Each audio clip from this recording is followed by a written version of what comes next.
Hi, and welcome to the fourth installment of Artist Talks and Performances for the Futures Rising exhibition. My name is Sean Barnes. I'm the gallery coordinator here at the Leonor R. Fuller Gallery at the Kenneth J. Minart Center for the Arts at South Puget Sound Community College. Before I introduce our artists, I'd like to acknowledge that South Puget Sound Community College sits on the traditional lands of the Medicine Creek Treaty Tribe, which includes the Squaxin Island and Nisqually Indian tribes. The 1854 treaty ceding these lands is still in dispute. All people who are not Salish peoples are visitors here. And with this awareness, we pay respect to elders past and present of the Medicine Creek Treaty Tribes and all Native peoples. I would just like to announce and remind folks that the entries for the 2021 Fine Art Postcard Exhibition leave no trace. Those entries are due December 7th here at the gallery, and you can drop those off by appointment. You can just email me at sbarnes2@spscc.edu, and we can pick up your postcards. They're already streaming in, and a lot of them look wonderful as usual. Our next talk is December 3rd at 4:30 p.m. with Sandra Bocas. And tonight we are happy to have in the Leo Gallery artist Javoen Byrd. Javoen is an Olympia-based ethnomusicologist. He received his BA at the Evergreen State College and master's at the University of Washington. He is dedicated to providing multicultural education and drum facilitation through the Pacific Northwest and beyond. He is a serial entrepreneur who created the nonprofit, the Hawk Foundation for Research and Education in African American Culture, and also owner of Awodi Drumming LLC, which has won a state contract through the Department of Children and Family Services to provide African music education for incarcerated youth. He is excited to share Afro-folkloric culture with SPSCC and the greater Thurston County, and I give you Javoen Byrd.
Hello, everyone.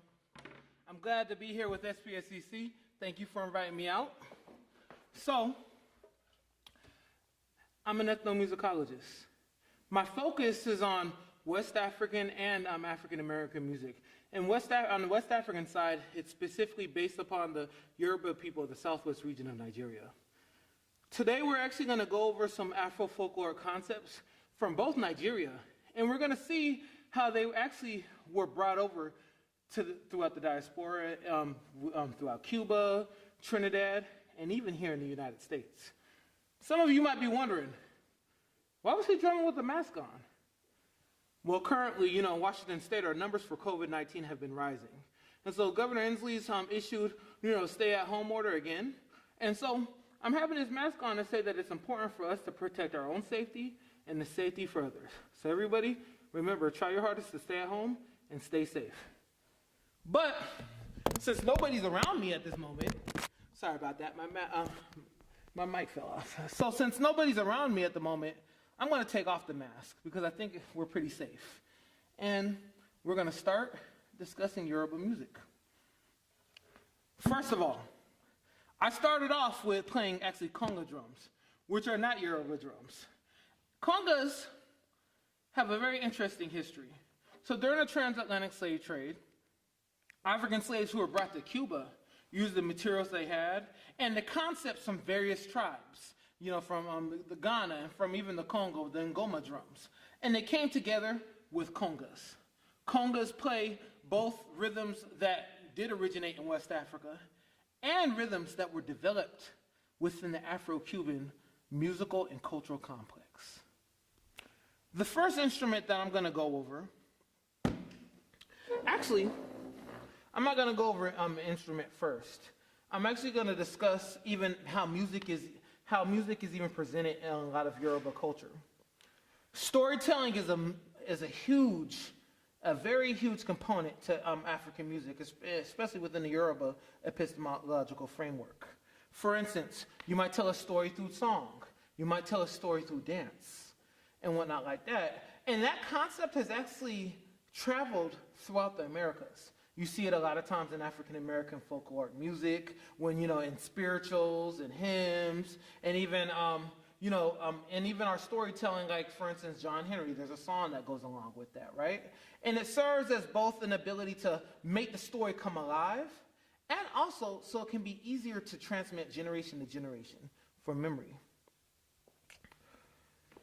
In Nigeria, drums not only can play along with, and with the music that goes with a story, but they can also help to tell it. Yes, they can help to tell it. In Yoruba culture, drums can actually emulate the language.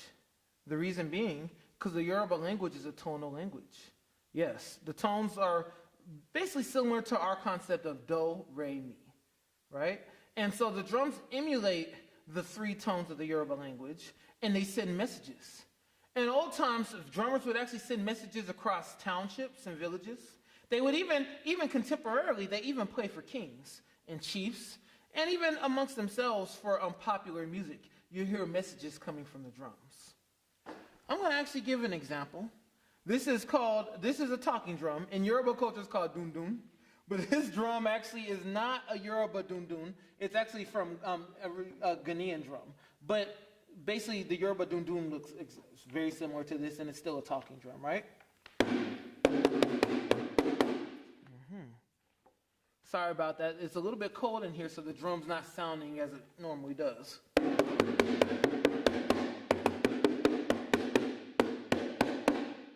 So, normally, this drum would emulate, for instance, if I said a proverb like, awagagba, awagagba, adiye funfun agba, adiye, awagagba.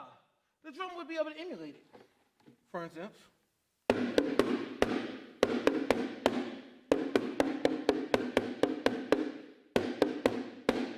And because of the weather, it's not as, you can't hear it as well. But still, Yoruba speaker might be actually able to listen to this because of the fact that it's based upon the tones. This that proverb, awagagba, means we have come.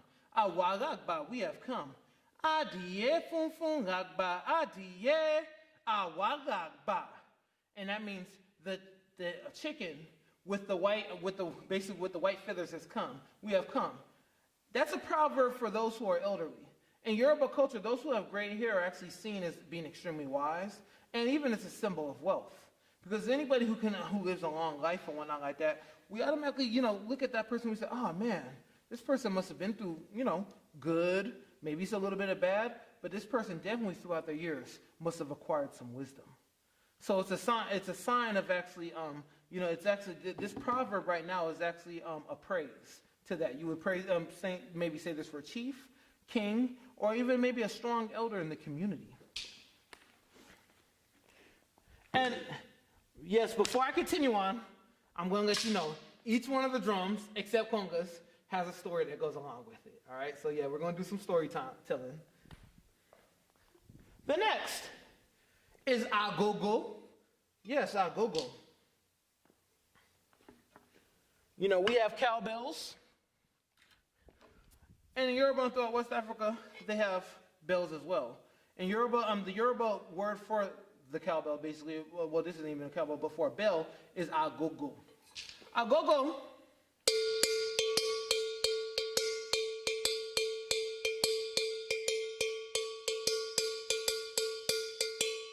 a lot of times in music, in West African music, the agogo serves as the timekeeper.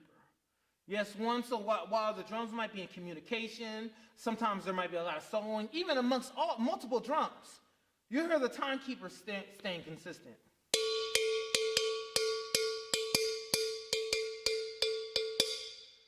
But in Yoruba culture, because I mentioned throughout various West African cultures, Yoruba culture, yes, the agogo can serve as a timekeeper, but more so, it serves as its own instrument. Meaning this, there's actually bell ensembles where you might see various sizes of agogo, maybe 4 different sizes, and drummers coming together and just playing the cowbell. And then they'll be playing amongst each other and making music. Now, they believe that agogo can speak as well. 3 tones. Do, re, mi, right? So do, right? And so in these talking bell ensembles, you hear drummers speaking to each other, saying things to each other, and even giving proverbs while they're going. So you might hear one go, and that's jobata, jobata, jobata, jobata. Another rhythm that you might hear, sango goga, sango goga, sango goga, sango goga. And then it'll keep on going, and then you'll hear all these musics, and when they come together, the polyrhythms are just so strong and rich, and you're like, oh my gosh, the bell ensemble is especially sacred to a society in Yoruba culture called Ifa, or shall I say a religious order. Ifa is a traditional religious system of the Yoruba people of the southwest region of Nigeria, in which the deity Orumila is the head. Orumila is the deity of wisdom, or shall I say the Orisha of wisdom. A lot of these drums actually have special significance to these traditional post-colonial deities. For instance, during the time of European colonialism, there's a strong advent of Christianity. Before that, Islam also came in too, but that was more from, that was also coming from more the Arabic side and whatnot like that. But still, before each one of these drums, traditional religion in Yoruba culture has always maintained strength, even with the introduction of outside religious influences. And Agogo Ifa is very much so, like I said, connected to Orumila. And so each one of those sounds that I was given, Sango Goga or Jobata, Jobata, some say that those are the names of Babalawo. Babalawo are priests that actually worship Orumila, that learn systems of divination, which is basically when they go to their deity, Orumila, and they ask for advice. People in the village would come to them for maybe questions or concerns or even matters about their destiny. And the Babalawos are trained, and Iyanifas. Iyanifas means mother of Ifa, the woman who also worships Ifa. Will go to Ifa, will go to their sacred implements, and they'll tell the person about their destiny, tell them about certain things that they have and whatnot like that. But they say that one of the best ways that the Babalawo in Nigeria praise Orumila is through music and dance. Because Orumila loves to dance. There's a song, actually, that kind of highlights this. I'm going to sing it for you, right? Aya Ifa, dun, oh, pwe, pwe, aya Ifa, dun, oh, pwe, pwe, aya Ifa.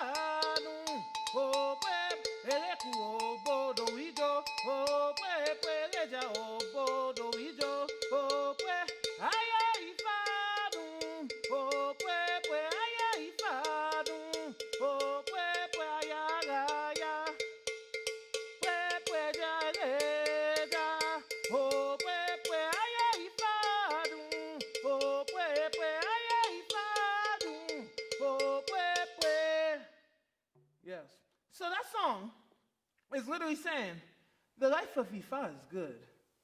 And it's saying different elements like eja eleja, which means fish. You know, whenever a woman goes to the fish man just gives them the fish. There's a story that goes beyond this. A long, long time ago, they say that Orumila was divining for people.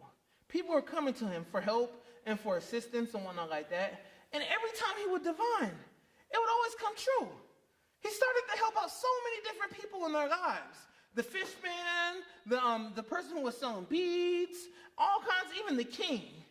To the point where everybody was like, oh my gosh, Orumila, he's a really good diviner. So one day Orumila was walking through the marketplace, and he saw a fish that he wanted to buy. He went to take out his money, and the fishman looked at Orumila and said, Orumila, what are you doing? Orumila said, Mofera, I want to buy. He said, Orumila, but no, I can't take money from you, Orumila. The time you divine for me, it came true, and you helped my life out so much. Here, take it. Oh, pues. So Orumila went to the meat man. Aaron. And he went to take out his money, and the man looked at Orumila and said, Orumila, what are you doing? And Orumila said, you don't know. I'm trying to buy some meat. The man looked at Orumila and said, Orumila, I can never accept money from you. He said, why? Kilo de. So Orumila, that time that you divined for me a long time ago when I was trying to start my business up, look how successful I am. Orumila, take this one. Oh, pues. And Orumila kept on going to the point where everybody just was like, oh, Orumila, just take. And that's why the verse for that song, Aye, Ifa Madun, means the life of Ifa is sweet. Oh, pues, yeku obodo wijo. Oh, pues, Javoen wijo. Oh, pues, aye, Ifa dun. Oh, pues, aye, Ifa dun. Oh, pues.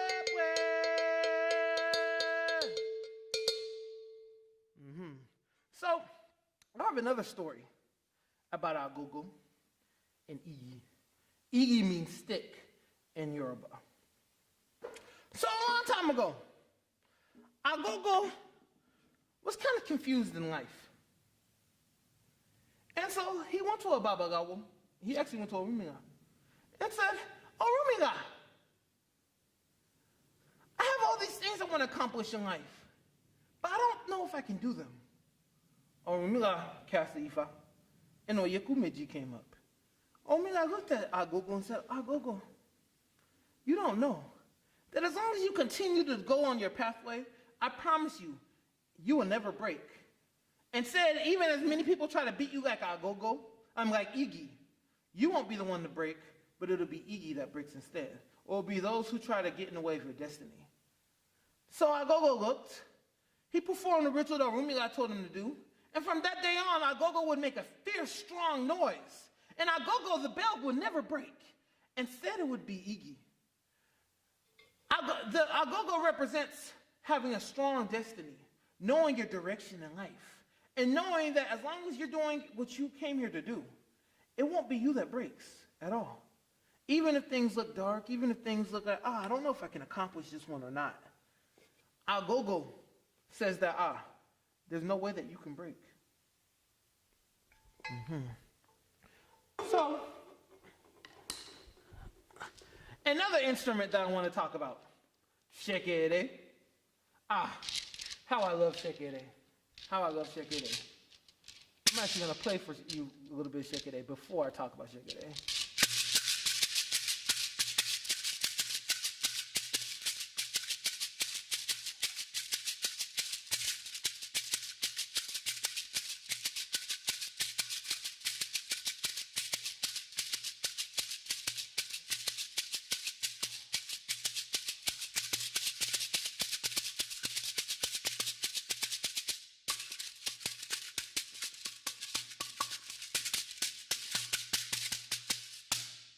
Shekere. Shekere actually happens to be, like I said, one of my favorites. A long time ago, all the drums, agogo, dundun, bata, Even though conga wasn't created then, we're going to include conga so conga doesn't feel sad. And even conga would all go to the king's palace. And they would drum. The king would dance so much. You know, conga would, doon doon would play, agogo, and even bata. Well, not even, of course bata.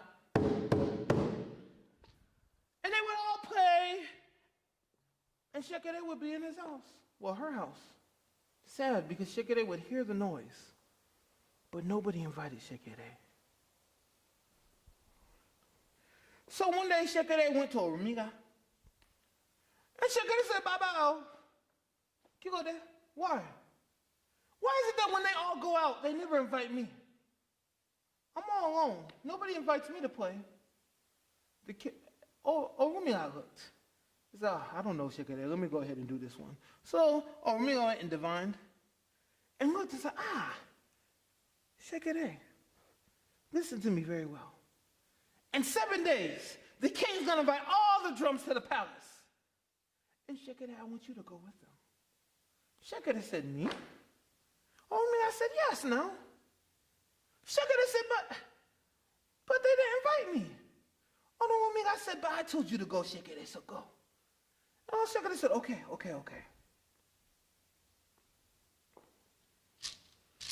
But Shekere said, what should I do? And I said, Shekere, when you get to the palace, flip upside down. And I promise you that you'll know when to flip yourself right side up again. And you'll always be remembered. So Shekere went. And all the drums were called 7 days later, you know. It rained really, really, really hard. To the point where all the drums were muffled. Doon doon couldn't even sound right.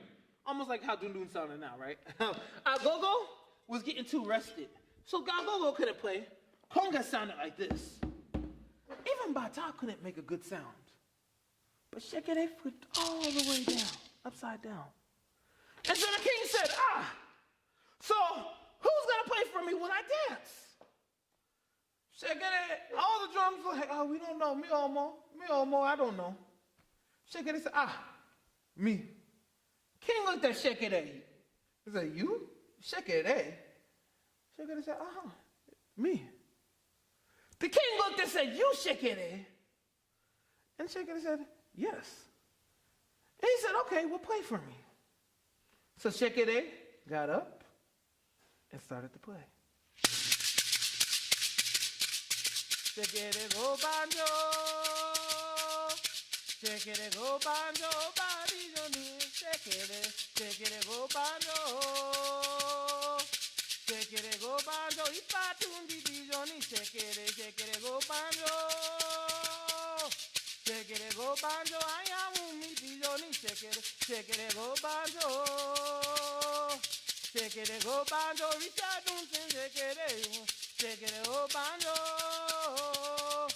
Shekere go banjo, Richard Dunson, bijoni, Shekere go banjo, Shekere go banjo, Kuntino bijoni, Shekere go banjo, Shekere go banjo, Wori bijoni, Shekere go banjo. And the king started to dance so well. He even had to sit down and say, Shekere. And all the drums looked at Shekere because they never invited Shekere out to play before. So they didn't know that Shekere can play like that. And the king looked and was like, Shekere, from this day on, I'm going to make you a chief. You'll be a chief amongst all drums. So that when drums go out to play, they know that they can't be complete unless they have Shekere. And from then, that day on, Shekere became a chief amongst drums. And all the drummers would always have Shekere accompany them. So that's the story of Shekere. Next, and this actually is my favorite drum, is bata. Before I play bata, let me give a brief rundown. So bata is an extremely popular drum. You see it played with, throughout Cuba, even the United States, but I'm going to get into the history because there's different types of bata. Originally, bata came from Oyo, Nigeria. Yes, Oyo, Nigeria. And it was actually, well, I can't say was, it is a religious drum.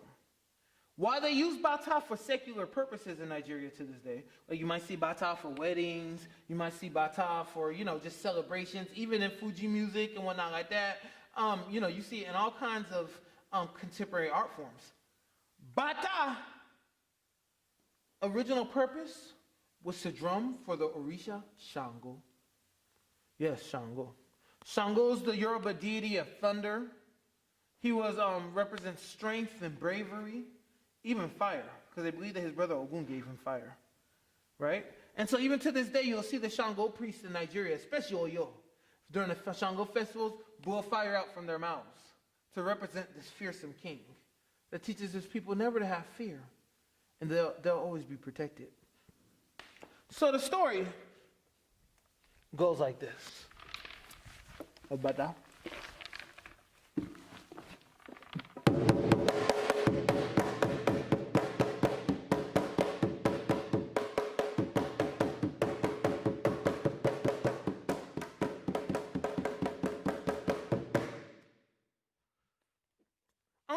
Ago, Shango wanted to go from heaven to earth to fight. Shango went, and he looked around, and he went to Ogun. Ogun, my brother, come and fight with me. Ogun said, oh, Shango, I have business elsewhere. Shango said, Shango was looking for Oya. He couldn't find her, but he knew Oya would join him. So he went to Oshun. He said, Oshun, can you help? And Oshun said, Shango, I'm not fighting a war with you again. And plus, I'm too busy with my makeup. Oshun's the goddess of beauty, love, and the river, right? He went to Yumoja, also a river deity. Yumoja said, Shango, not this time. Shango went around to all various Orisha, even Obadaga, which is the eldest and the wisest of all the Orisha of the white cloth. And he said, Obadaga, will you help me? And Shango said, Shango, no. So Shango was walking. He said, will anybody come to fight this war with me?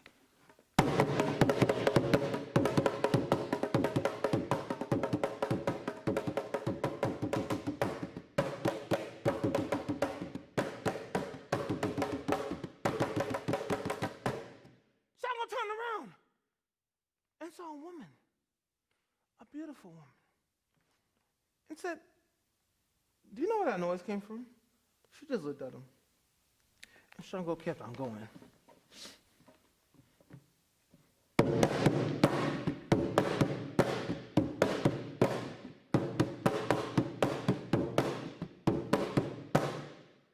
Shango apa, Shango apa, Shango apa. Enitoba kojude Shango, Shango apa. Shango looked around. He said, who said that? And it was a woman. Shango looked at her. I was like, am I just hearing myself? And she just looked.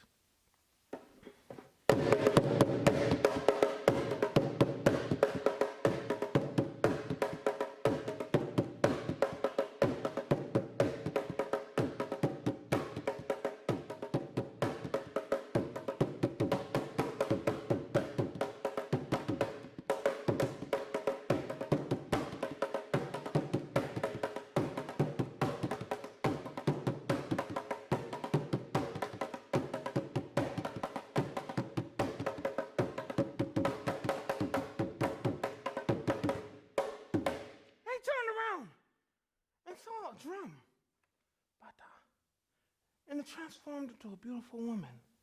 Shango said, what is your name? She said, my name is Agagu. Agagu? She said, yes.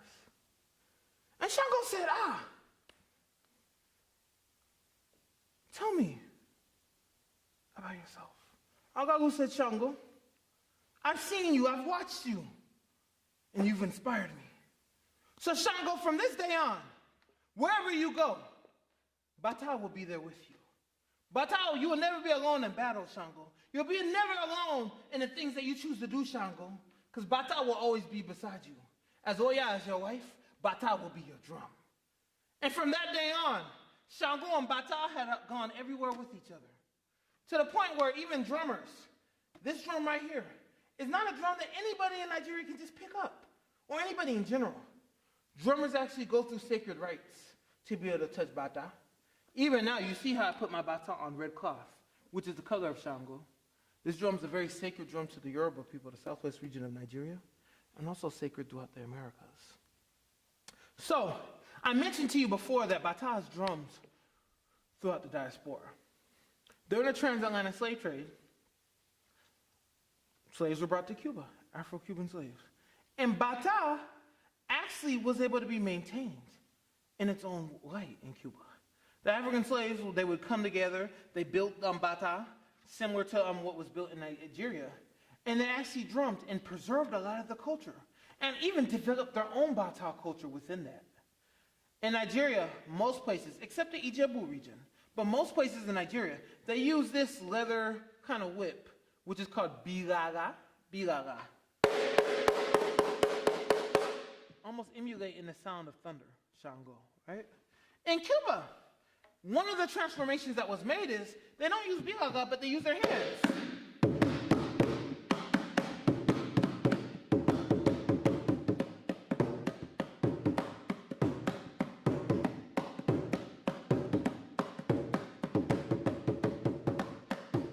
Right? And so throughout Cuba, keeping of Bata, even in their own, like I said, it developed into its own complex. But that was a true testament to them preserving their African culture. To this day, actually, they sing for the Yoruba deities named Orisha, and they sing in the Yoruba language. Now, there's a few changes, of course, because, a couple of hundred years, and then also with the Spanish influence, you'll see certain words that have J's in them pronounced actually like with the H sound, kind of like how in Spanish they don't pronounce J's, right? But a lot of the songs can actually be traced back. Once I was in Cuba, I was in Nigeria, right? There's a song, well, actually in Cuba, I went to Cuba before I went to Nigeria, about 10 years ago. And there was a song that they would sing. Yoko bi yoko bobi, ayawo yoko bi yoko bobi, ayawo. And I was like, oh, wow, I really like that song. Then I went to Cuba. I went to Nigeria, and I started to sing that. The ethnomusicologist in me, I wanted to trace back. I was like, okay, cool. What does this mean? Everybody looked at me and said, what are you saying? I was like, what do you mean? They're like, I don't know what you're saying. And then one day, I heard someone say, Joko miyoko bobi, ayawo. Joko miyoko bobi, ayawo. Joko instead of Yoko, right? And because that song means Joko, come and sit, the wife of the Babalawo, come and sit and throw coal in that while he does his ifa. So that song was actually a religious song that was passed down from Nigeria, and the African, the descendants of the slaves actually were able to maintain it. But of course, there was a little bit of a change, because in the preservation also there was the Spanish influence. But to see that beautiful connection of a popular song in Yoruba spiritual culture, that's also very popular in Afro-Cuban religion, was amazing, right? So Bata represents resistance and strength and pride all across. In Nigeria, there's a ceremony called Idoshu Ayon. Idoshu Ayon. Idoshu Ayon is an initiation to the drums, because they believe that Agagu is the deity of the drums, that she brings happiness, joy. They can even use the drums to cure sicknesses and ailments. Hence, in contemporary society, we have music therapy, right? Even dance therapy and whatnot like that, right? This within a West African epistemic framework was practiced already, right? And they believe that this is actually a vocation, and so serious, the drummers actually go through a 7-day initiation, where we believe that our souls or our spirits are almost like married to the spirit of the drum, right? And it's called Idoshu. And then you even receive a drum name. I'm an ethnomusicologist, right? I've said that multiple times. So, I've fallen in love with this drum. I first saw the Afro-Cuban version of it being drummed when I was about 11, and I knew I wanted to study this drum and see its progression throughout the Americas and also through West Africa. So, I went to Nigeria. I've been going back and forth for about 10 years, and studying drumming. And then my 6th year, I went to Iseno, where they still do the Doshu for Ayun. And I actually underwent the drum initiation. And the name that was given to me was Ayawumi, which means I love drums and drums love me, right?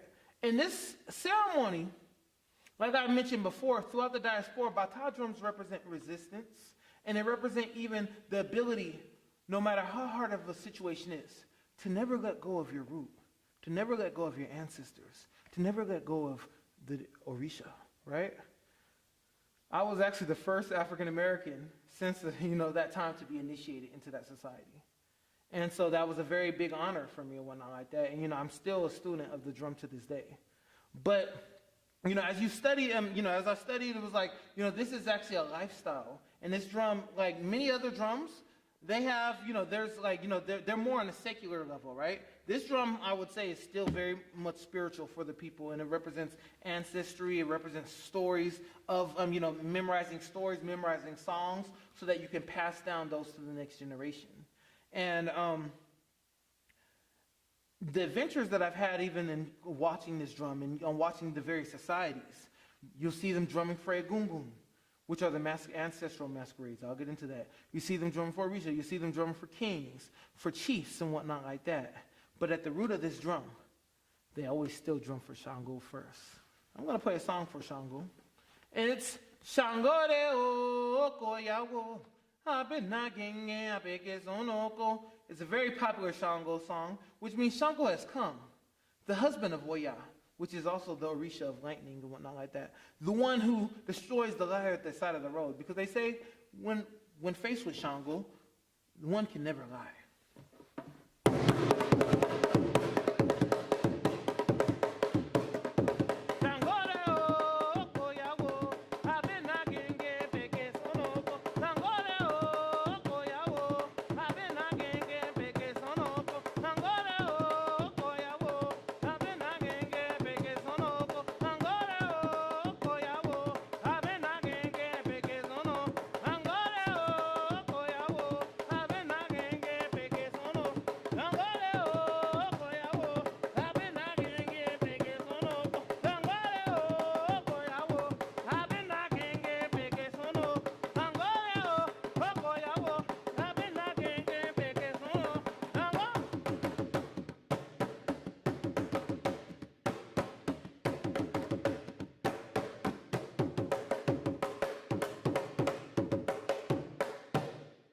And so that, Shango's music is always very fast.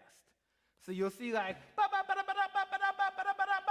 another story that goes with this is a long time ago when Shango was a king, because they believe that Shango also manifests in the physical realm. Shango was a king. He invited all the various drums, to his palace, Bembe, Dundun, and Shekere. They all came. And all the drum ensembles tried to drum for Shango, but Shango loved to dance extremely fast. And he complained. He said, these drums aren't going fast enough for me. Come on. And then the Bata drummers came. And Shango heard the way that they drummed.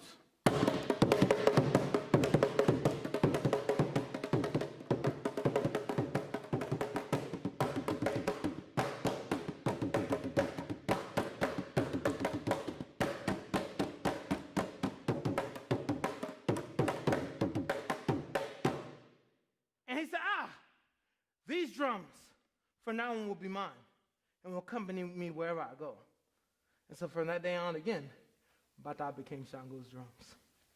The Bata set comes with 3.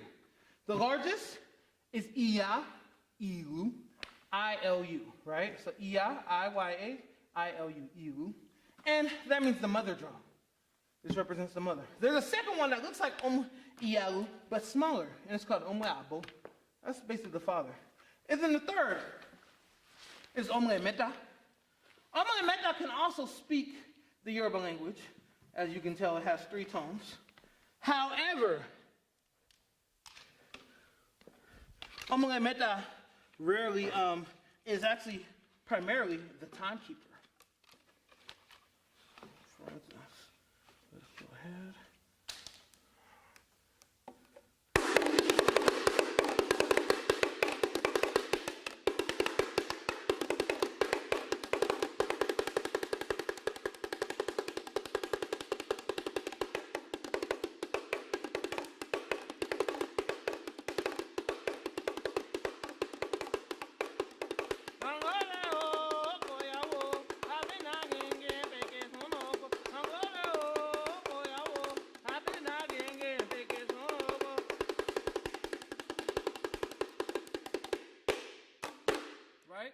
And so Omele Meta goes extremely fast. It's kind of like, you know, we have our own drum set system or whatnot like that, like the snares. Omele Meta does that, right? But at the same time, it does keep a time. So if the Iagu and the Omele both start to speak to each other on solo, you hear this drum maybe playing something consistent like, or even rhythms. Triplet, or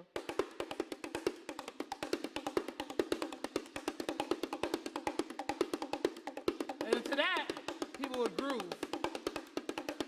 And that's Omwe Meta.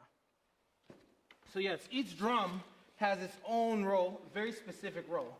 When they drum, it's not that just people come together and they're like, you know, jamming. But it's more like, oh, okay, I'm drumming this drum, so this is my role in the ensemble. I'm drumming this drum, this is my role. And I'm drumming this drum, this is my role. I mentioned briefly masquerades. And I actually want, if you can, those of you who are watching, right?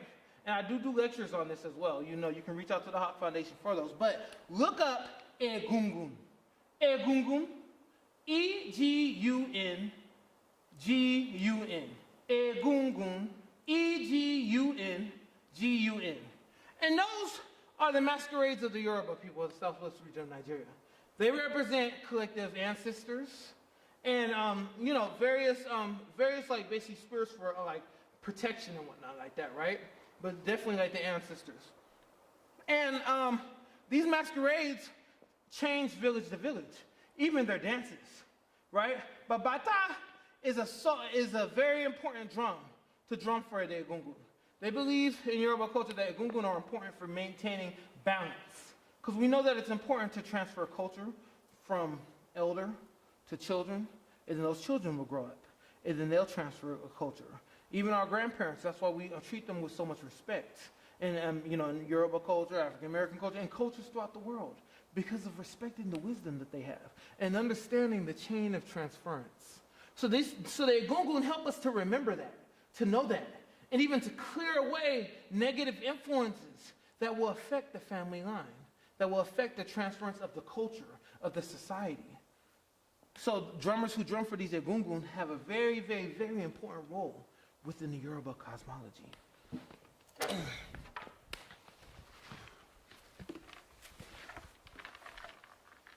I'm going to sing a song for Egungun, which is for a specific Egungun, Ajibade. Right? Adidoga Ajibade. Adidoga Dide Kujuo. So you can get a sense of Egungun music. Oh, by Ibaja, king of Ibaja. Elese Dide, Elese, come and rise. Tell the Egungun to rise. Adidoga Dide Kujuo. Oh, by Ibaja. Elese Dide.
that was for Egungun. Hey. So, like I said, I'm kind of fluidly going from Nigeria to various parts of the diaspora. And by the end of it, I'm going to even talk about Yoruba culture and even Orisha practice and tradition in context to African American history here in the United States. But, as I mentioned before, in Cuba, Brazil, Haiti, and even certain parts in Southern America, right? During the transatlantic slave trade, one of the highest forms of resilience was maintaining various musical art forms, but also the religious practices. Yes. The Orisha, as I mentioned before, they believe that there's 401 in the Yoruba culture, right? But there's basically 7, we can even say more than 7, like major ones that like are widely practiced all across the diaspora and within Africa, right? Obatala, which is the Orisha of the white cloth and wisdom. Orumila, wisdom. Eshu, which is the Orisha of the crossroads and of choice. Eshu. Ogun, the Orisha of war. Yemoja, the Orisha of the rivers and childbirth. Oshun, also a river deity of beauty, honey, sweetness, and motherhood. Oshun. Oya, very, very powerful goddess of the wind, tornadoes, and thunder. Shango, yes, Shango, and I've mentioned Shango many times, first and last. Shango, the god of thunder, fire, and a king deity. And then even Osain, a deity of the forest, of leaves and whatnot like that, right? So the Yoruba cosmology is very, and Olokun and whatnot like that, is very, very, very rich, right? And within the drumming for it, drummers actually learn poetry for the various deities based upon their characteristics. For instance, I mentioned Shango before.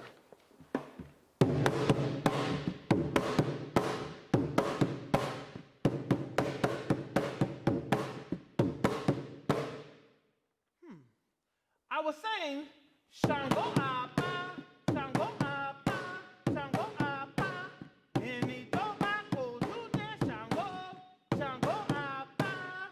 Yes, a Shango person or priest or even king would understand and be like, this person is doing the poetry for the deity that I worship. That, as I mentioned before, Shango is the deity of war and also a king, right? So this means Shango apa. This means Shango destroys or kills. Shango destroys. Shango destroys. Initoba koju de Shango. Anybody who disrespects Shango, Shango will destroy them, right? So Shango priests, when they hear that, they're like, yes, yes. You know, because it's a deity of war, thunder, and whatnot like that, and that'll make them feel some sort of way, right?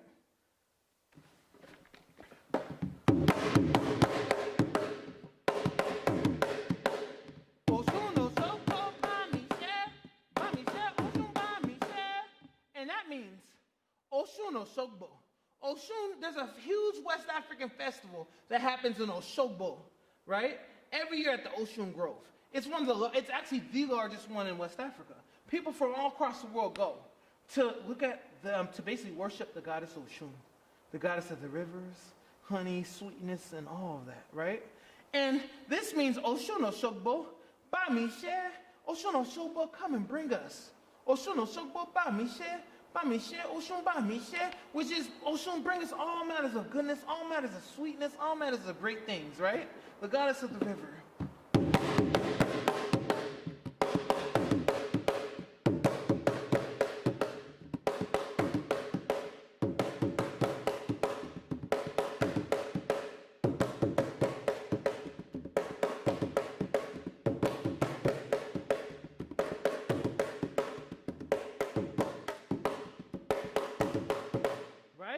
Oshun Oshogbo Ba Mishe, Oshun Ba Mishe, Oshun Oshogbo Ba Mishe, and the Mecca will go da da da da da da da da da da da. Oshun Oshogbo, so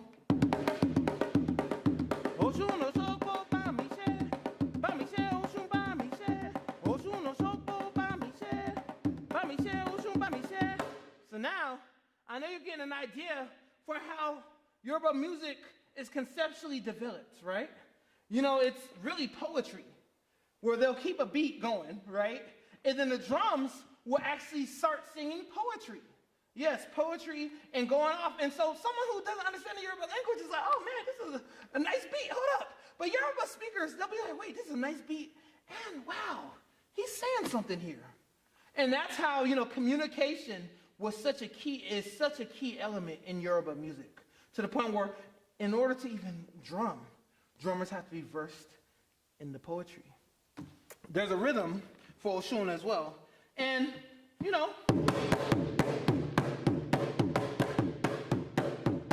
musicologist, it's like, oh, okay, nice little 4/4 roll.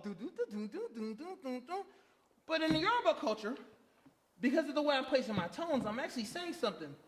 Yes.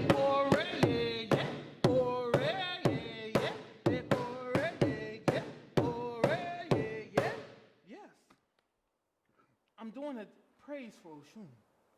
The rhythm actually is the praise for Oshun.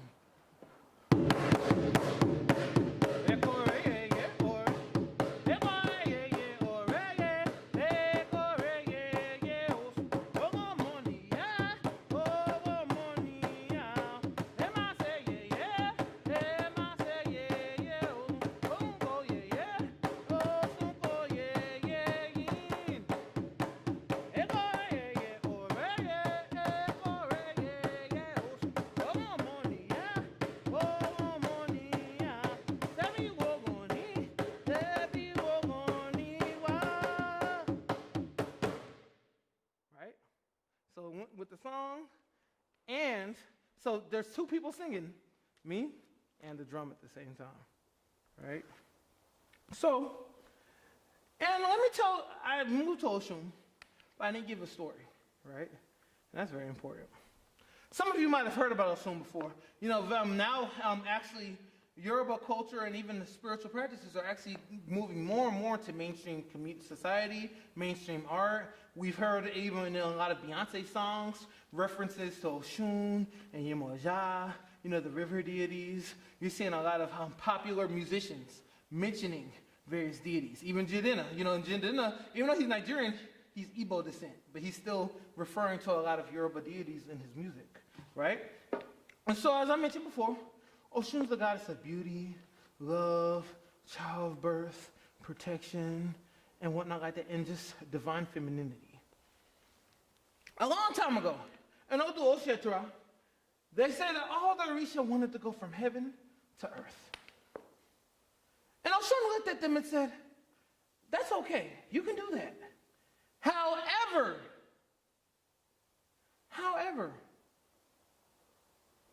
you're going to have to do some things before you go. They looked at Oshun and, it was the male deities. They were a little bit arrogant. They said, Oshun, we got this. We don't got to listen to you. So Ogun went ahead, came down, all the male Orisha came down. And Oshun was like, are you sure? I'm trying to tell you something. And now, Oshun, we got this. We don't need to listen. Oshun said, I'm telling you though. They're like, Oshun, we got this. So they all went down. Ogun was doing his things, and even his iron would break, and Ogun's iron never breaks. So Ogun was like, what's going on here? Shango tried to do many things that were not being successful. Many other Orisha went. Eshu was just looking at them saying, you guys don't understand. Oh, well. And finally, they all decided to go to Orumiga and say, Orumiga, why are we not being successful? Why are things not going the way we need them to go?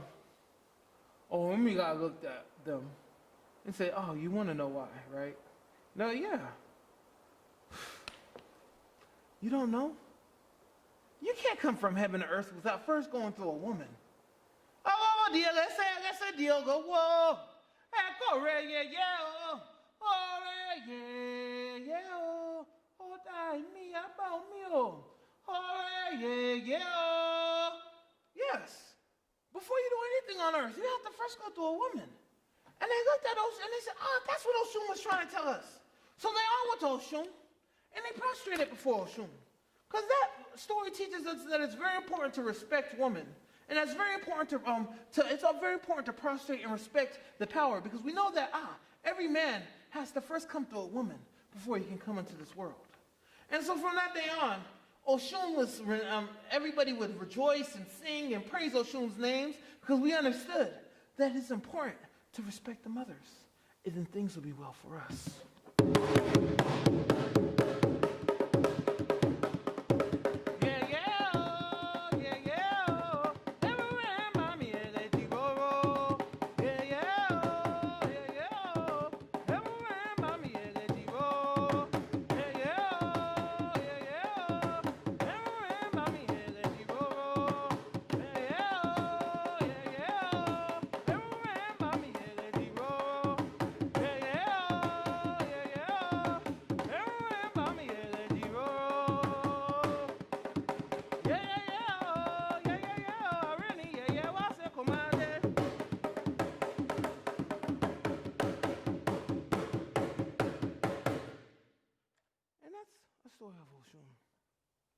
So next, I would like for us to to talk about a very good one. There's an Orisha named Ogun. And the reason I'm bringing up Ogun is because scholars have looked at Ogun stories and even the stories of John Henry and have questioned, is this a survival? Ogun's Orisha of iron, of strength, of war. Ogun also represents the breaking of chains and a very good hunter, right? So, they believe that in Yoruba culture that everybody praises Ogun for protection. And also because, even when we go to grocery stores or whatnot like that, it's important, fishermen, various hunters and whatnot like that, it's important, especially in old times, to pay respect and homage to the hunters who would go into the forest for many days and come back with meat. All the hunters would praise and worship Ogun. Ogun's music.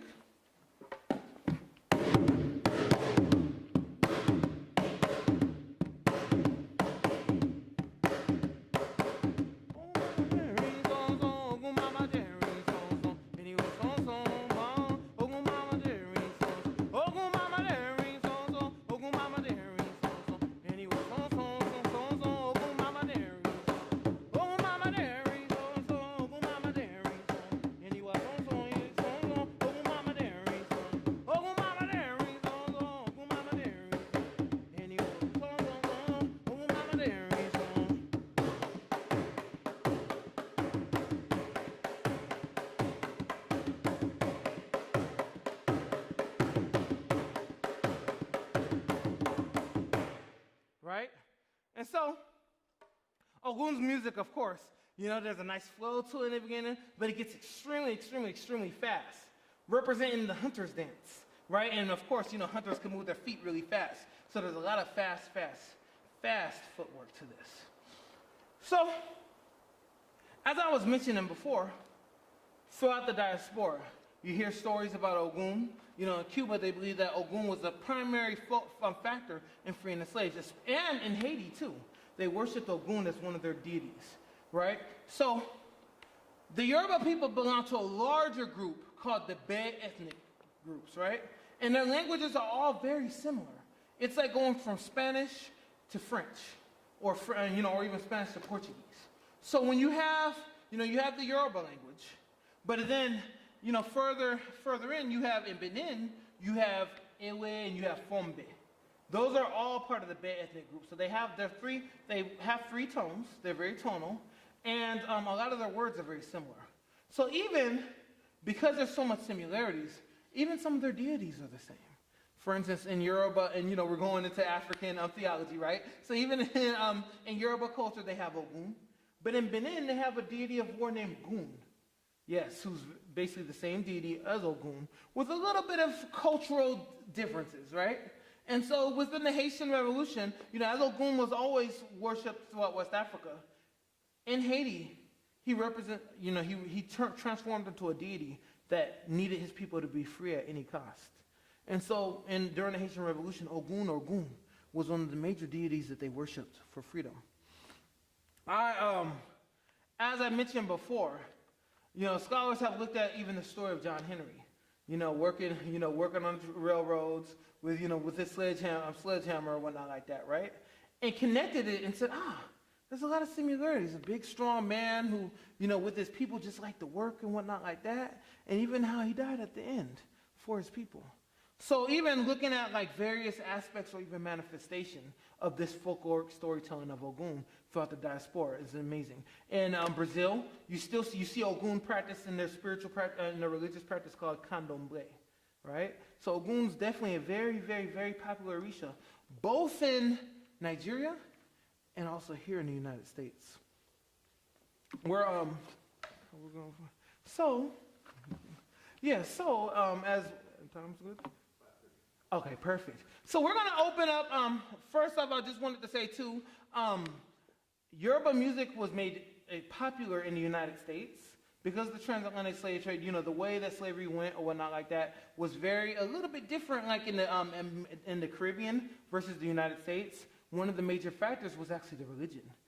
Catholicism was, with the Spanish influence and even French or whatnot like that, was a major, major influence throughout the diaspora, or the Caribbean diaspora and the Spanish-speaking diaspora. In the United States, it was Protestant Christianity. So here's one of the benefits of, that Catholicism did offer a lot of the enslaved Africans. They had saints, for instance, Saint Barbara and various other saints, right? So the Yoruba people in those regions hid their deities behind the saints. So when their oppressors would come and see them, they'd be, I'm praying to Saint Barbara. But actually in their mind, they'd be like, Shango, come and protect us. Shango, come and do this thing for us. Shango, come and please do this. So that's why even to this day in Cuba, they have an aspect of Lukumi called Santeria, which is basically represents that syncretism between African deities and the Catholic saints. In the United States, that wasn't necessarily the case because, it was Protestant, one God. You can't really hide African gods behind that. So what happened was a lot of the way that the slavery manifested and even the continuances of African spirituality looked extremely different. As far as actual African deities being re-worshipped by African people in the United States, that really started again heavily, even though there were instances of people traveling back and forth and actually doing it before then. Catherine Dunham and whatnot like that, we're also really big on that. But it started to really take root in the 50s and the 60s, and later on throughout history, especially with Babatunde Olutunji, who was a Nigerian-American drummer. Well, no, he was a Nigerian drummer who came to the United States, came to Atlanta Morehouse for college, and ended up basically creating some of the first African, because there were already Native American drum circles, but West African drum circles in the United States, and spreading Yoruba culture, which then had people getting interested in African spirituality, and then you had even a whole village in South Carolina of African Americans who went to Nigeria and came back and created a village called Oyotunji in South Carolina. And so now, in contemporary times, what you see is a resurgence, as I mentioned before, in Beyonce's music and a lot of famous rappers or even singers, a resurgence of African spiritual cultures, and a resurgence of actually wanting to go back to the roots. And that's why I think that that's why this presentation is really powerful with Futures Rising, because this represents going back to the past in order to move towards the future. So I'm going to open it up for questions.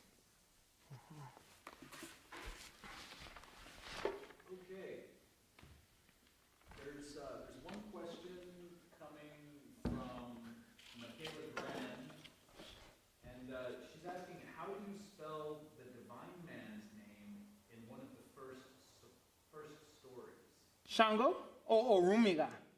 Yeah, Orumiga. And how do you spell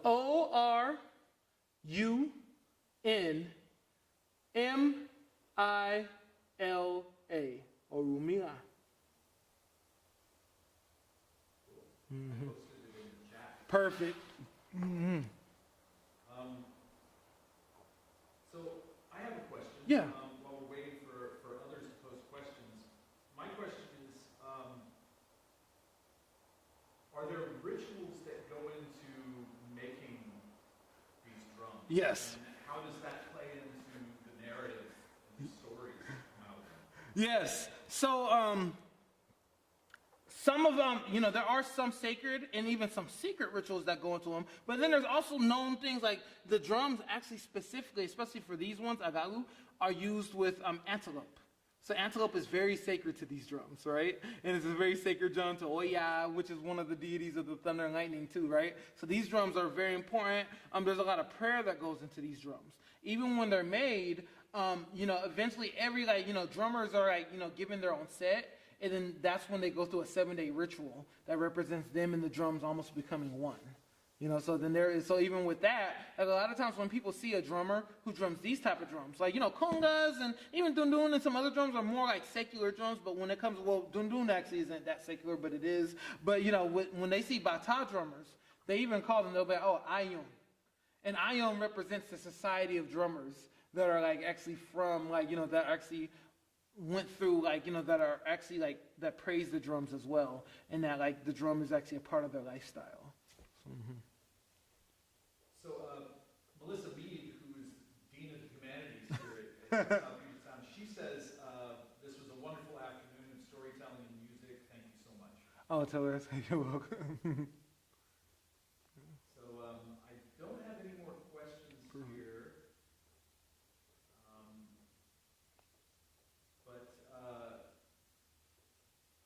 So where will people be able to see you perform next? Yeah, so we actually have, we're actually working with the city of Olympia to do a Kwanzaa event.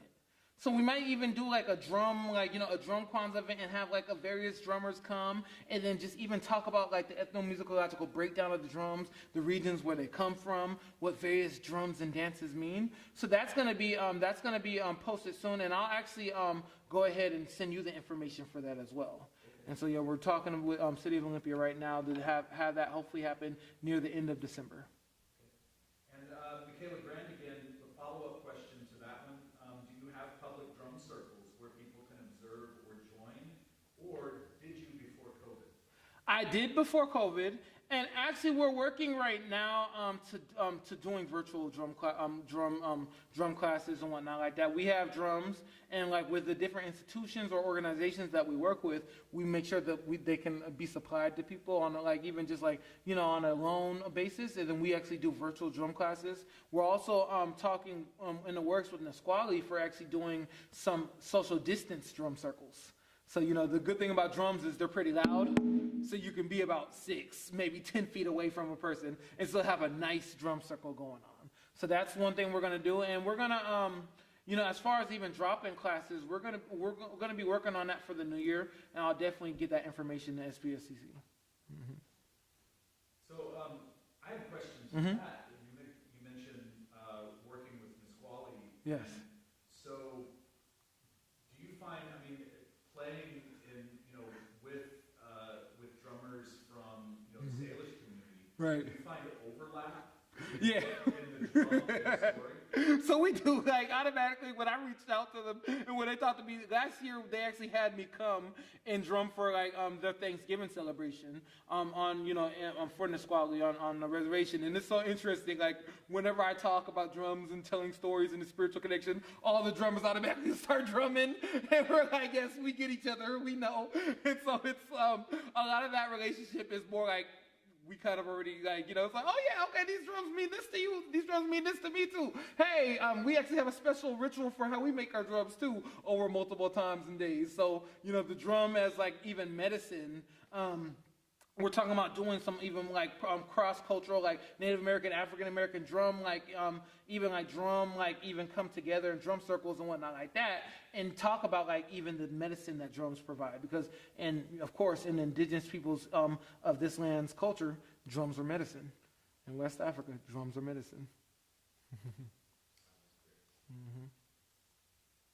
Well, I don't see any more questions here.